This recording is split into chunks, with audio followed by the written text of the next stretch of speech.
Hello student, good morning, welcome online classes. आज online कक्षाओं में कक्षा 9 के विद्यार्थी कक्षा यानी क्लास 9 के स्टूडेंट सोशल साइंस में सिविक्स पढ़ेंगे और इसमें हमारा लेसन नंबर 5 जो है वो चल रहा है लोकतांत्रिक अधिकार।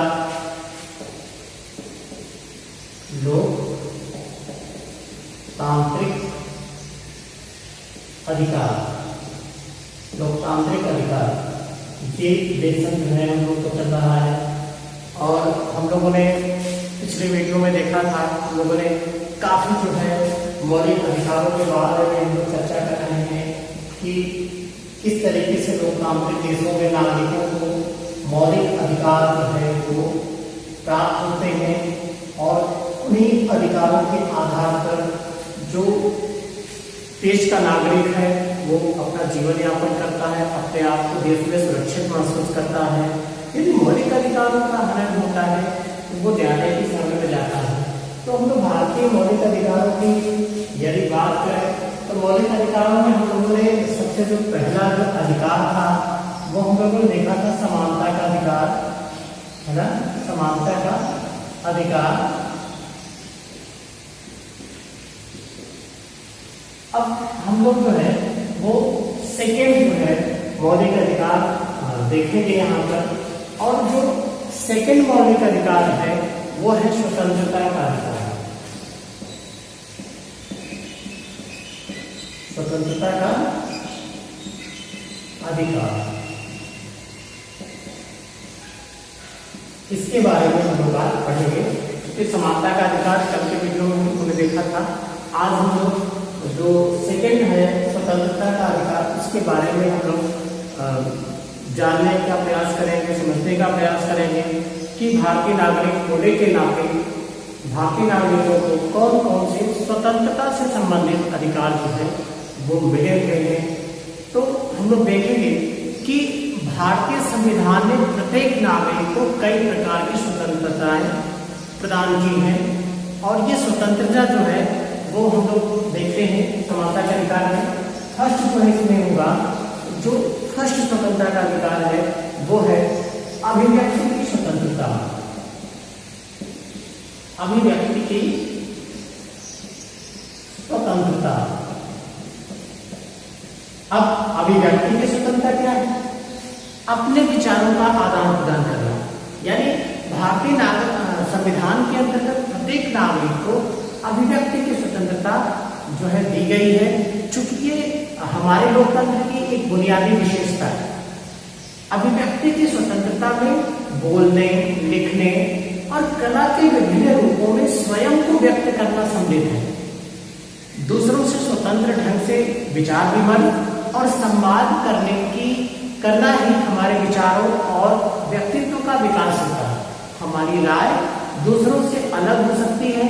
संभव है कि कई सौ लोग एक ही तरह से सोचते हो, तब भी हमको अलग अलग राय जो है देखने को मिलती है। अपनी राय को व्यक्त करने की जो है हमें स्वतंत्रता जो है वो मिली हुई है। इस तरह से अभिव्यक्ति की स्वतंत्रता मिली हुई है। सेकेंड जो है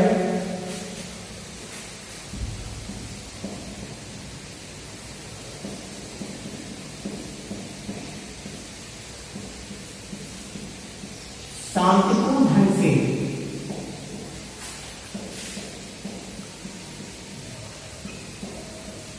एकत्र होने की स्वतंत्रता।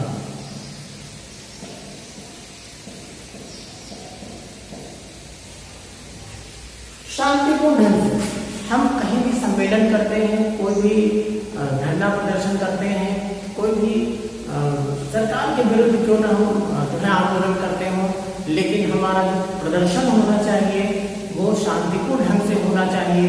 कहीं भी हम एकत्र होकर के सभा कर सकते हैं, सम्मेलन कर सकते हैं।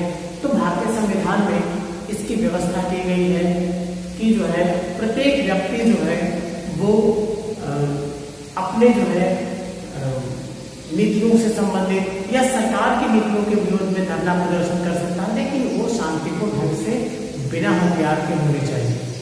ओके, आगे देखेंगे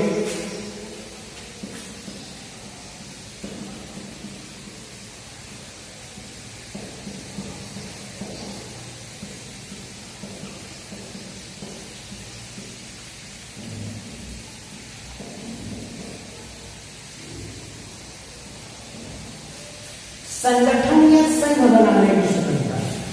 प्रत्येक व्यक्ति को, प्रत्येक नागरिक को ये अधिकार दिया गया है कि वो संगठन बना सकता है। संगठन बनाने में उसे स्वतंत्रता दी गई है। जैसे देख सकते हैं कि किसी भी कारखाने के मजदूर अपने हितों की रक्षा के लिए जैसे मजदूर संघ बनाते हैं, या जो कर्मचारी गवर्नमेंट सरकारी जो कर्मचारी हैं वो जो है अपना एक यूनियन बनाते हैं।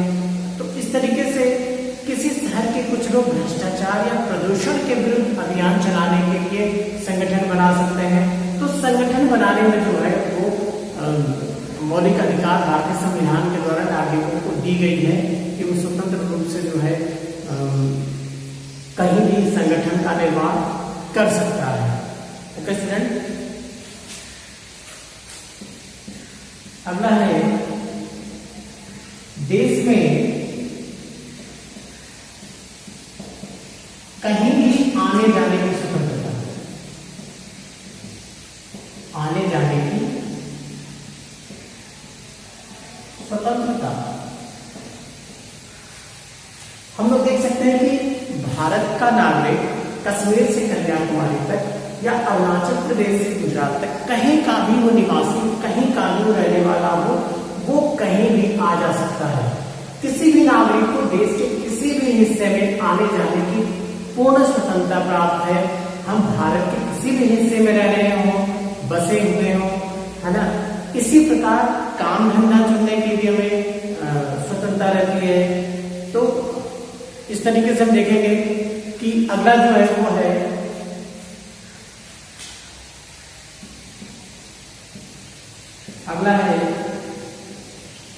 देश के किसी भी भाग में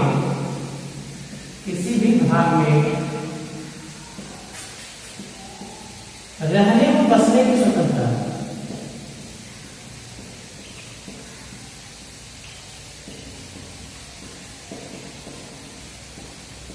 व्यक्ति कहीं भी रह रहा हो, कहीं भी हिंदुस्तान में उसे किसी भी कोने में रहने की और बसने की पूर्ण स्वतंत्रता जो है वो भारतीय संविधान के द्वारा दी गई है। वो कहीं भी रह सकता है, देश के किसी भी कोने में रह सकता है।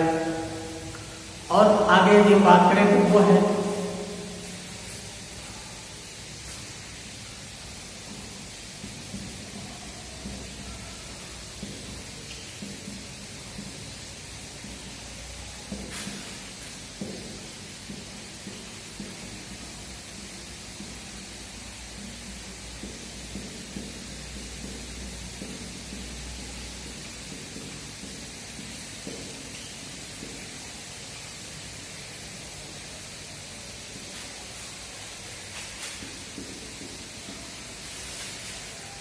काम धंधा चुनने व पेशा अपनाने की स्वतंत्रता होती है।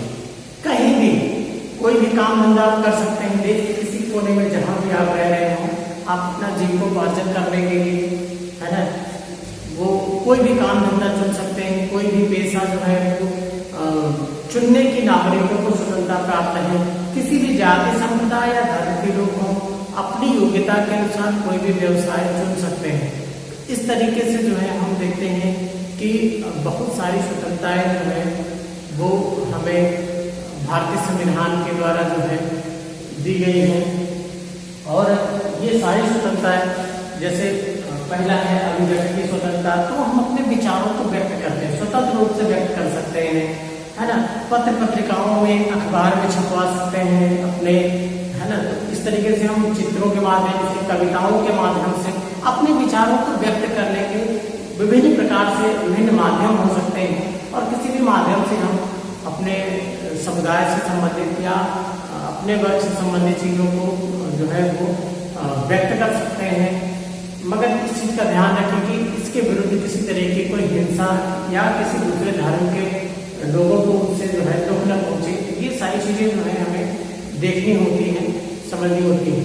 तो ये सारी स्वतंत्रताएं जो है हमें भारतीय संविधान के अंतर्गत जो है वो लोगों को दी गई है। तो हम लोगों ने ये आज स्वतंत्रता का अधिकार हमने देखा, अभिव्यक्ति की स्वतंत्रता, शांतिपूर्ण ढंग से एकत्र होने की स्वतंत्रता, संगठन या संघ बनाने की स्वतंत्रता, देश में कहीं भी आने जाने की स्वतंत्रता, देश के किसी किसी भी भाग में रहने और बसने की अपना निवास स्थान बनाने की स्वतंत्रता रहती है। कोई भी काम धंधा, कोई भी बिजनेस चुनने की स्वतंत्रता जो है, ये स्वतंत्रता के अधिकार के अंतर्गत मौलिक अधिकारों में भारतीय नागरिकों को जो है वो प्रदान की गई है।